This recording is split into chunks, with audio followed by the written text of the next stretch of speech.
안녕하세요. 이동률 목사와 함께하는 매일 성경 큐티 시간입니다. 오늘 우리가 함께 나눌 본문은 요한복음 20장 1절에서 18절 말씀입니다. 여러분은 그런 순간 없으셨습니까? 분명히 모든 것이 끝났다고 생각했는데 지나고 보니 그 자리가 끝이 아니라 시작이었던 순간 말입니다. 예를 들어 회사에서는 이 프로젝트는 이제 끝났구나 싶었는데 오히려 그 일을 통해 새로운 길이 열릴 때가 있습니다. 가정에서도 재정적으로나 관계적으로 너무 힘들어져 회복이 불가능해 보였는데 정작 가장 어두운 순간 이후에 다시 열리는 때가 있지요. 신앙도 그렇습니다. 내가 보기에는 다 끝난 것 같은데 하나님은 아직 일을 마치지 않으셨을 때가 있습니다. 오늘 본문이 바로 그 장면인데요. 예수님은 십자가에서 죽으시고 장사된 뒤 무덤에 놓이셨습니다. 사람들 눈에는 모든 것이 끝난 것처럼 보였습니다. 그런데 요한복음 20장은 그 끝난 것 같은 자리에서 하나님의 가장 결정적인 역사가 시작되었음을 보여줍니다. 오늘 본문은 단순히 예수님이 다시 살아나셨다는 사건만 말하지 않습니다. 오히려 우리에게 이렇게 묻지요. 여러분은 지금 무엇을 보고 있습니까? 빈 무덤만 보고 있습니까? 아니면 그 빈 무덤 너머에서 부활하신 주님을 만나고 있습니까? 어떤 사람은 같은 무덤 앞에서 돌아가 버렸고 어떤 사람은 같은 자리에서 울며 머물렀습니다. 그리고 바로 그 사람이 부활하신 주님을 가장 먼저 만났습니다. 자, 그럼 이제 본문으로 들어가 보겠습니다. 먼저 시작절인 1절을 함께 보시면 안식 후 첫날 일찍이 아직 어두울 때 막달라 마리아가 무덤에 와서 돌이 무덤에서 옮겨진 것을 보고 아멘. 여기서 먼저 눈에 들어오는 말이 있습니다. 아직 어두울 때에. 이 말은요, 단순히 새벽 시간을 말하는 것이 아닙니다. 제자들의 마음도 어둡고 십자가 이후 세상의 분위기도 어둡고 소망이 꺼진 것 같은 시간이란 뜻입니다.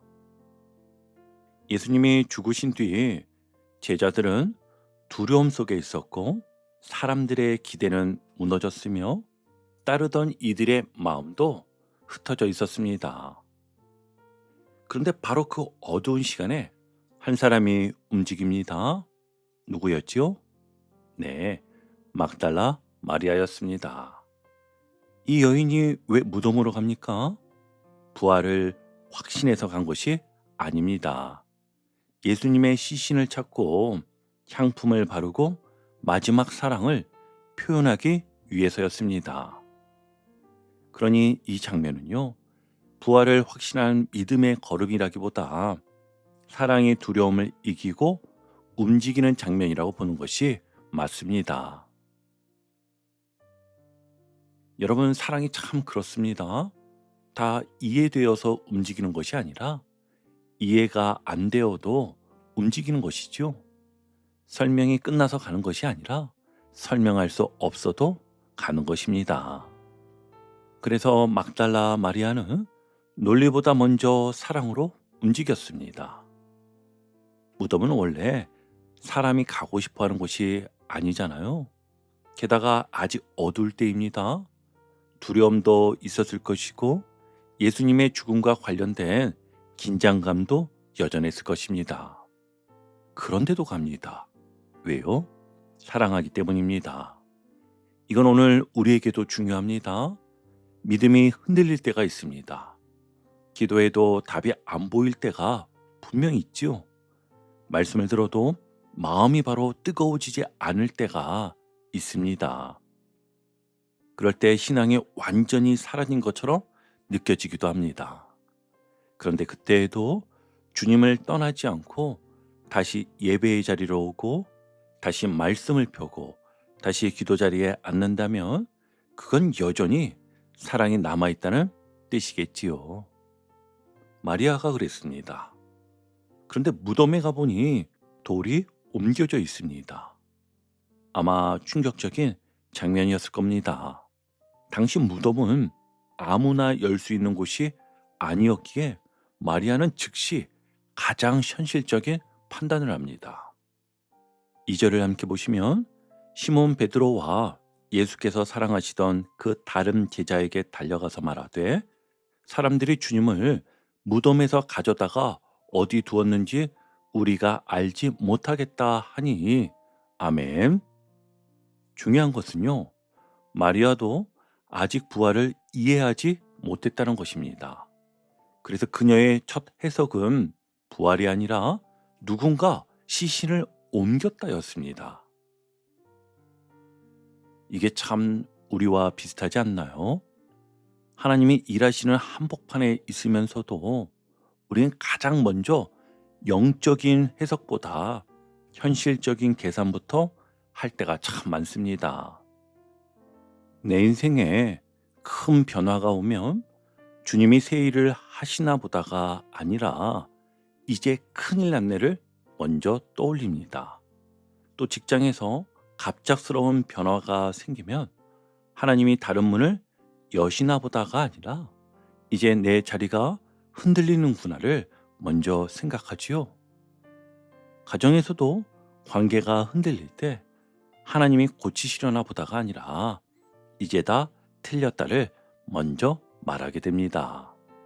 마리아도 지금 딱 그 지점에 있었던 것이지요.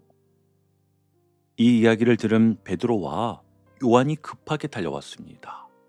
그런데 두 제자의 모습은 아주 대조적입니다. 4절을 한번 볼게요. 둘이 같이 다름질하더니 그 다른 제자가 베드로보다 더 빨리 달려가서 먼저 무덤에 이르러 아멘. 요한이 먼저 도착합니다.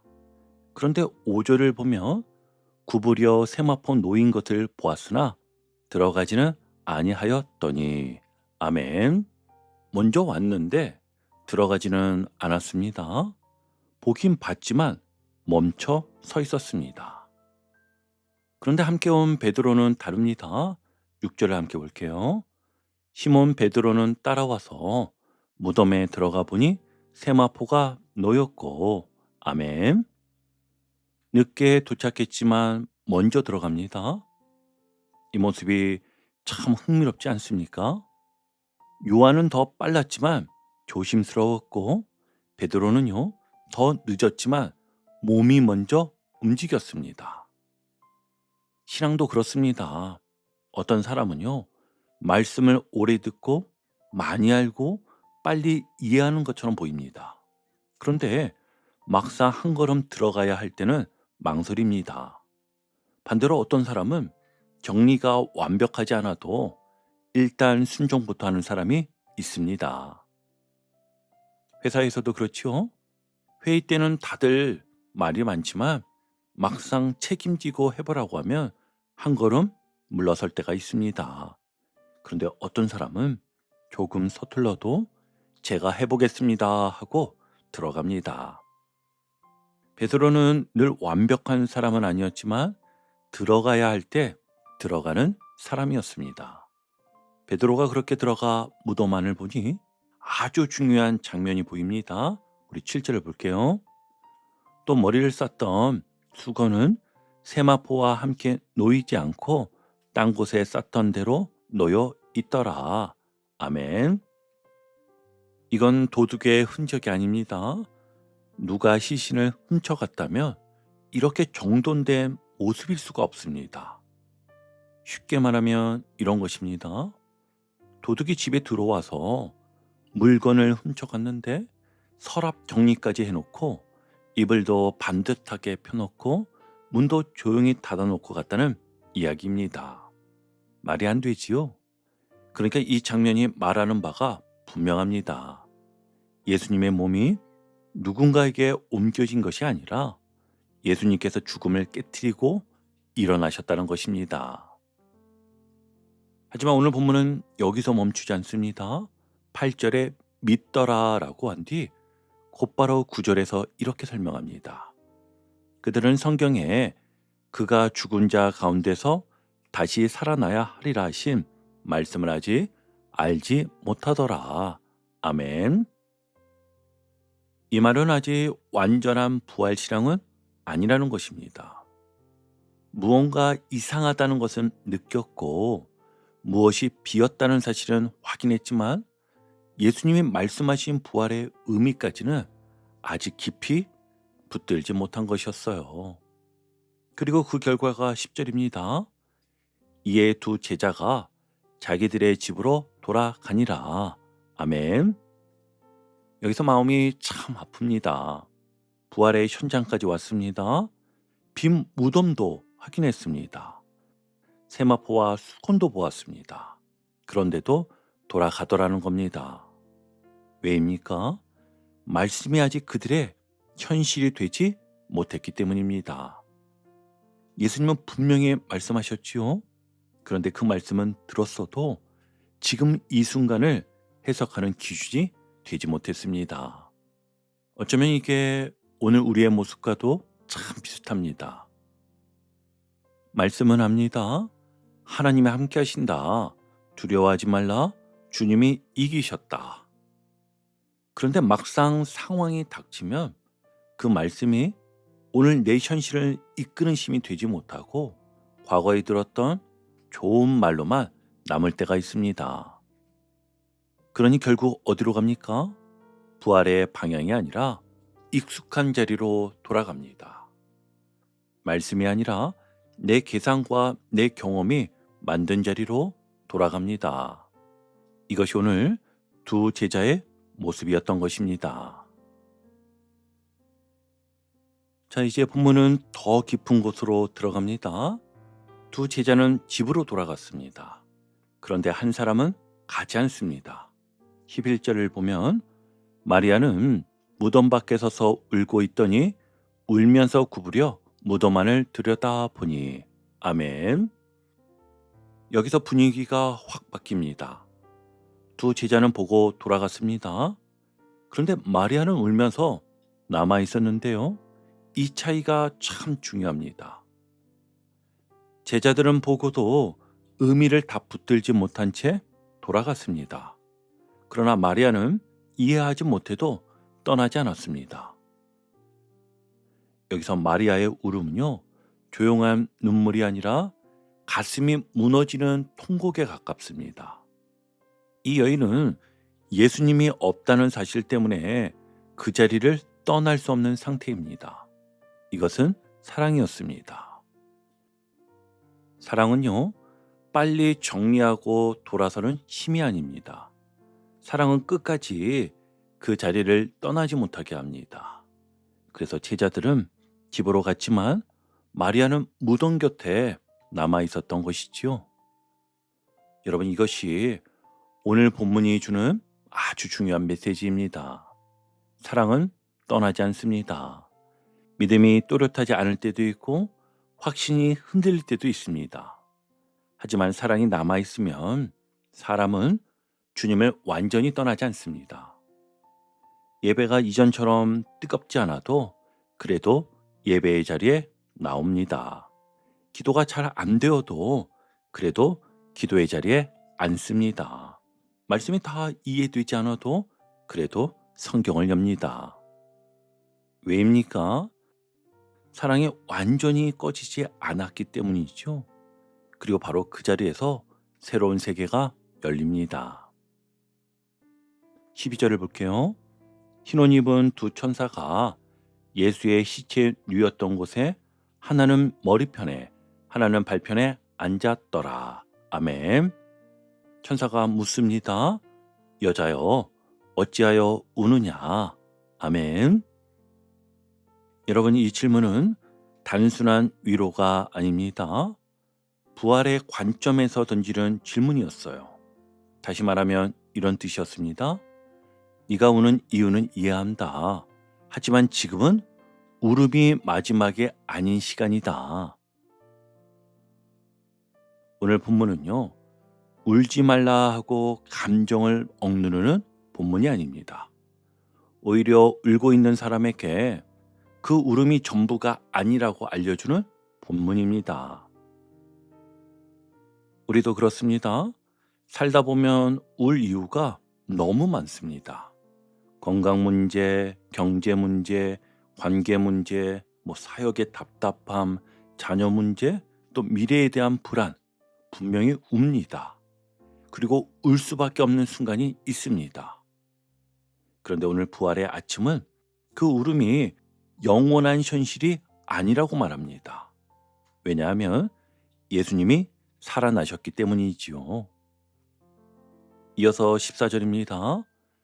이 말을 하고 뒤로 돌이켜 예수께서 서 계신 것을 보았으나 예수이신 줄은 알지 못하더라. 아멘. 이 장면이 참 묵직한데요. 마리아는 예수님이 안 계신다고 생각하며 울고 있습니다. 그런데 사실은 예수님이 바로 뒤에 서 계십니다. 이게 오늘 우리 삶과도 참 닮아 있습니다. 우린 종종 주님이 안 계신다라고 느낍니다. 그런데 실제로는 주님이 떠나신 것이 아니라 내가 주님을 알아보지 못하는 것입니다. 15절에서 예수님도 같은 질문을 하십니다. 여자여, 어찌하여 울며 누구를 찾느냐? 아멘. 천사의 질문과 예수님의 질문이 반복이 됩니다. 왜일까요? 요한은 지금 우리에게 이것을 강조하고 있는 것입니다. 지금 너는 울고 있지만 사실은 울음이 마지막 결론이 아닌 시간 속에 살고 있다. 그런데 마리아는 예수님을 동산지기로 오해합니다. 그녀는 예수님을 찾고 있지만 예수님을 보고도 예수님인 줄 모릅니다. 왜 그렇습니까? 부활을 상상하지 못했기 때문이고 부활하신 주님의 몸은 이전과 같은 방식으로만 이해할 수 없는 영광의 몸이기 때문입니다. 그러니까 지금 마리아는 주님을 향한 사랑은 분명한데 아직 주님을 알아보는 눈은 열리지 않은 상태였던 것입니다. 이것도 우리와 닮아 있습니다. 주님을 사랑하지만 주님이 지금 어떻게 일하시는지는 잘 모를 수 있습니다. 기도는 하지만 응답이 어떤 방향에서 오는지는 모를 수 있습니다. 주님을 찾지만 이미 내 삶 가까이에 와 계신 주님을 못 알아볼 수도 있는 것이지요. 이제 오늘 큐티를 정리하며 마무리하겠습니다. 오늘 본문은 우리에게 분명히 말합니다. 빈 무덤을 보는 것만으로는 충분하지 않습니다. 부활하신 주님을 만나야 합니다. 그리고 그 주님은 떠나지 않고 머무는 사람, 울면서라도 주님을 찾는 사람, 끝까지 사랑을 놓지 않는 사람에게 자신을 드러내십니다. 오늘도 우리의 삶 속에서 끝났다고 여겨지는 자리, 어둡다고 느껴지는 자리에서 부활하신 주님의 일하고 계심을 믿으시기 바랍니다. 그 주님을 오늘도 더 깊이 만나고 더 분명히 알아보고 더 가까이 따르는 하루가 되시기를 주님의 이름으로 축복합니다. 아멘.